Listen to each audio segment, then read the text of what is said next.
Hi, I'm Dan Cortopassi. Welcome. As you can see, we're still in my living room. I don't really have any updates on the train room this time. Hopefully next time we'll have something better to show you for that. Anyway, I do appreciate all the feedback and comments that I get on the channel, and sometimes people send me messages or emails. I do try to make an effort to answer all of those. Sometimes it takes me a little while to get around to it, but I do really try to do that, and I appreciate the feedback. And actually, I'm going to ask for some feedback this time. And what I'm going to ask for feedback about is a possible slight change to how I'm doing some of my reviews. It would only apply to reviews that are sets. I think I've only done 2 of those so far, if I'm remembering. There was the first review that I put up on the channel, which was the Golden Gate Depot Harriman cars in HO scale. And then there was an N scale Kato set that was a Christmas train. So how I've been doing things is, for every category, I've been taking 5 points, like for couplers, for example, it's 5 points per coupler, and then I'm capping it at 15 points. And the reason I did that was not to over penalize a set in one category. The issue that I'm having is I now have on my workbench a set of 4 boxcars that are identical except for the road number. And 6 out of the 8 couplers are incorrect in terms of coupler height, and they all have body wobble. So if we took 15 points maximum for the couplers and 15 points maximum for the body wobble, we'd be down at 70 points. And I really don't think these cars are that bad. I don't think they deserve that low of a score. So what I've been thinking of is to instead average the scores. Now, I'm not really good at doing math in my head, but I think if you take, that would be like, for 6 couplers, it would be 30 points. Averaged over 4 cars would be 7.5 points, if I'm not correct, if that's right. Hopefully it is. And then the body wobble would be 20 points, averaged over 4 cars, which would be 5 points. So that would put the deduction at about 12.5 points for the set, which I think is probably more in keeping with how things would be if it was an individual model. So anyway, I'd just like to get some feedback on that. The review is not finished yet, and I haven't made a final decision, but I'd like to see what people think of that. So anyway, leave a comment, send me a message, or whatever. And without any further ado, let's get to the box of the month.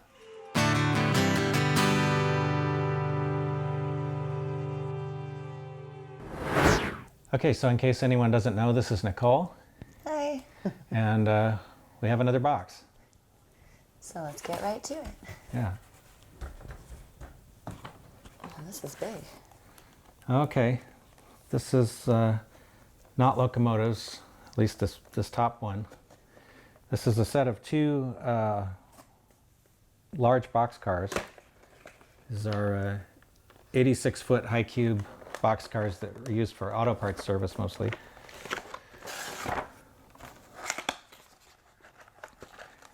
So some older Walthers cars that I've had for quite a long time. They're both decorated for Baltimore and Ohio. So It's pretty. yeah, it's kind of a cool paint scheme. Mm. So anyway, they're pretty much identical except for the road number, just like that other set I mentioned earlier. But I'm not reviewing these because these are really old. Are these ones that'll be out in your layout? Eventually, yeah, eventually. Okay. I had to laugh when you said that because, of course, locomotive. Yeah, here we go. Locomotives. This is a Dash 8 40 CW, or a C40 Dash 8, CW 40 Dash, whatever. GE nomenclature is a little weird, but anyway. This is an undecorated Atlas model. And I'm about 99% sure I got this as a Union Pacific engine. Yeah, it says CSX UP style because they had some detail variations, but I was going to make this into a UP unit. So you'll paint it and put on all the details? Yeah. So that it looks like a UP unit? Yeah, it'll be, gray and yellow. And then does that include all the little handrails and everything? 'Cause Yeah. there's none of that in there. They're all in the bottom of the box. Oh, okay. They put them in there. A lot of times in the undecorated units, sometimes they leave a lot of the little parts off because they know it has to be painted anyway. Okay. So they're usually included in the bottom of the box. Okay. So this one I think is brand new. I've probably test run it, but I don't think it's really been used at all.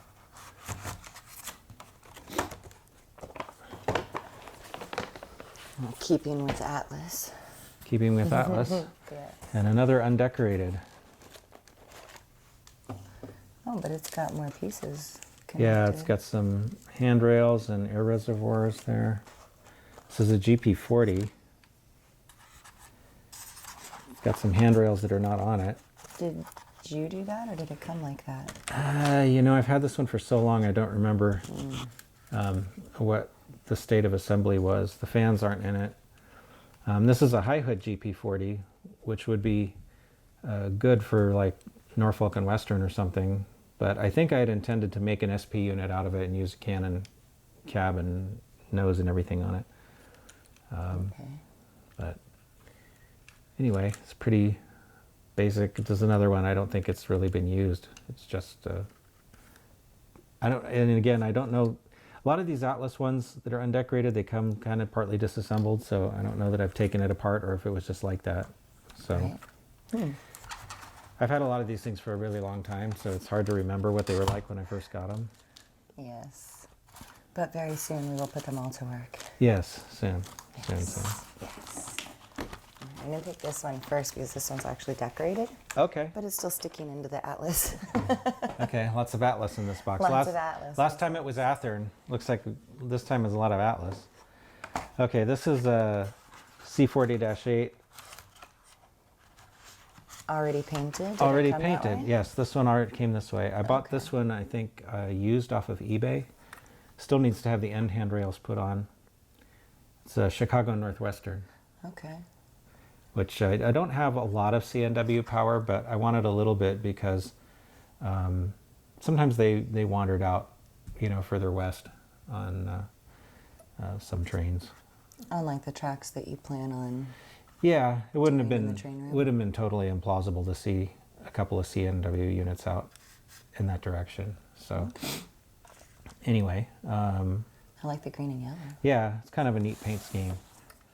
So that'll be pretty cool. It's pretty stock Atlas unit. Haven't done anything to it. But painted. Yeah, but it came painted, yeah. We go back to one that is not painted. Oh, another Still undecorated. What is this one? A GP38. Okay. Oh, this one's Okay. really got some parts issues. I think I have taken this one apart a little bit because it looks like the cab is missing. What's the top that just came on? The dynamic brake fan thing. Okay. Yeah, that's And so inside is that, the actual motor that's in there. when you say DCC ready or not or whatever, what's this? This is completely gutted right now. So It it's not doesn't even. battery or anything like that? No, I have the light. Well, usually they come with a little. There's a little circuit board that would be on top of the motor right here, Oh, okay. and it would have a little plug for a DCC decoder. Okay. But I took all of that out apparently, and this is just bare wires. There's just wires sticking out. So this will not even run right now. Tells you how much I know about trains. And honestly, I don't remember what I was going to do with this one either. So, it's a GP38. I might have been, you know what? I might have been thinking of a Central Oregon and Pacific, because that's the one that used to run, still does run through Medford on Okay. the old SP Siskiyou line, which became independent. That would be Medford, Oregon, which is where I used to live. Yeah. So Well, cool. All right. Let's stick with our Atlas. another Atlas. Another one that is very Another gray. undecorated. This is the undecorated box. This is a GP40-2 undecorated, which I'm pretty sure I intended to be an SP unit. Now that's all together still, the way they sent it. I think this is pretty stock. Yeah, this is. Yeah. Again, it's a lot of the little parts Right, I was noticing that. are in the box. Look at that. Yeah, those are like little grab irons and things. That is so tiny. Yeah. You know, like a magnifying glass or a microscope and tweezers. Yeah. That is teeny. I would be so afraid of losing all these little pieces. Yeah. You got to be careful. So. Definitely. You're definitely careful. Yeah, I suppose this one actually has a nose headlight, so it could also be like a Rio Grande unit. So anyway. I love that you just look at one specific thing and you're like, oh, well, by the way. Yeah. That's just how much you know about trains. It's amazing. All right, sticking with an Atlas, but it is painted. Painted. It says cotton belt on it. Cotton belt, okay. Okay, Is it this black is, and red? it's gray and red. Oh, gray and red. Oh, okay. This is a B40-8. And again, another brand new engine that still needs its end handrails put on and But has these on. has the side ones on, yeah. This is a pre-painted for cotton belt. So No, where's cotton belt from? Cotton Belt was a subsidiary of Southern Pacific. Okay. They were out in I think they were headquartered out of Pine Bluff, or at least that's where their main shops were in Arkansas. Wow. Okay. But I don't know. It was the St. Louis Southwestern was the actual name of the railroad, which is why it says SSW on the front. Oh, wow. So it might have also been St. Louis. I'm not sure. I'm not sure where the actual. Anyway, but they were basically Cotton Belt and Southern Pacific engines were pretty mixed all over the place. So it wasn't unusual at all to see Cotton Belt engines running around in California and wherever. Up in Truckee and that kind of area too? Okay. Yeah. So you used to see a lot of those. And they have the same paint job. Yeah, because here's the same paint job, but it says Southern Pacific. And you know, I mean, I know it's gray and red, but I'll take it. It's close enough to my favorite colors. She likes black and red. Yeah, so this is a B39-8. For some reason, they were B39-8s when they first ordered them, and SP got, I think, the first ones that came from GE, and then Cotton Belt got the second batch, and they became B40-8s because I think they had a slight increase in horsepower.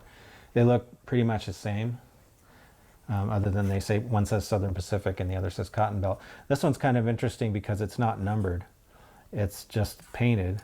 So I would have to get some decals. Yeah. And figure out what number I want it to be, and then put my own number on it. That's unusual, right? I mean, I've seen a lot of your trains. Most of them have numbers on them. Yeah, Atlas used to sell some engines like this. I don't know if they're still doing it, but they would sell them in case, because a lot of times when they did a run of these, they'd like make them in 2 numbers, and then they made like a third one that had no numbers. So if you wanted to go get some decals, you could have additional numbers. Okay. I guess was the idea. So maybe if you were doing one particular train and they didn't put out that number. Right, or if you wanted to have more than 2 of them, you know. And you'd have to have them have a number. Okay. Right, because they all need to be numbered. So that one will need to be numbered. I had one on the show last month that was a Union Pacific engine that was not exactly the same as this, but it was the same idea. It had come painted, and I put my own decals on it. Okay. To make a number. Are they always in 4s, the numbers for trains? Because I noticed there's a lot of 1, 2, 3, 4. No, they can be anywhere from 1 to 4 digits. 1 to 4 digits, in USA and Canada. Sometimes in Mexico they go up to 5. Really? On a locomotive, but yeah, in the US for some reason they seem to limit it to 4 digits. But they can be 3 or 2 or 1. Okay, so interesting. All right, we're once in going a to while you break see with that. tradition for the night and pull out a Kato. Kato, okay. What is this? This is SD40-2. Oh, it's actually painted. Ooh. Okay, this is one I actually did a little bit of work on. Yeah, because it looks like it's weathered a little dirty. A little bit, yeah. This is one of the Union Pacific units that they got, I think, from Missouri Pacific when they merged, that didn't have the dynamic brakes, because Missouri Pacific, I think, was pretty much a flat railroad, and they didn't really use them. Okay. So I thought it was interesting to have maybe one of those running around, because most of my stuff has dynamic brakes. almost everything on Southern Pacific did, because they had The so many hills. mountain Yeah. routes. Yeah. Definitely. So something like this, if they got it, they couldn't. Would they have to put it in the middle of some engines because it doesn't have the dynamic brake fans? Would it be okay? I'm not sure. I think they could run it certainly in the consist. I don't know if it was the lead unit. I don't know if it could control the other engine's dynamic brakes. That's something I'm not sure about. Okay. So maybe somebody out there knows. That would be cool. Yeah, but this anyway, this one I did a little bit of work to it, but I don't think it's currently operating because it doesn't have any couplers on it, and usually when they're in service, I have couplers on them. So I might have had a different decoder in this and taken it out and I like that when they're in wanted service. to, yeah. Well, anyway, but yeah, that'll be pretty cool to see running around sometime. All right, last one. Last one? Last one. Another Kato. Okay. Yes. I grabbed all the alleys first. Another SD40-2, and this one is undecorated. That's great. Yes. So the box actually says BNSF. So the little story behind this one is that I actually got it, I think, used off eBay as a BNSF unit. But what I did was, at some point later, I found another shell on eBay that was undecorated, and I think I sold the BNSF shell back to eBay. Oh, but So- kept all these inner and bottom pieces? Yeah, I kept the chassis and just traded out the shell, because Kato units are really hard to strip the paint off of, as they're it's really not good to use chemical paint strippers on Kato. For some reason, it attacks the plastic, and so you have to like use a sandblaster or something on it, and it just sometimes the paint is thick and just hard to get off. So Okay. this way I skip all of that and I just put my own paint on it. So not the easiest to remake. Yeah. Get what you want when you're getting caught up. Yeah. So anyway, not sure if I had intended this as a Union Pacific or a Santa Fe, but probably end up being one of those. So anyway, Well, very cool. And that's the last one. that's the last one. Yeah. Okay. Well, there we go. We'll have to get one of those little orange dots and Yeah. say done. Say done. All right. So that's it for this time. And thanks for watching. Bye. Bye.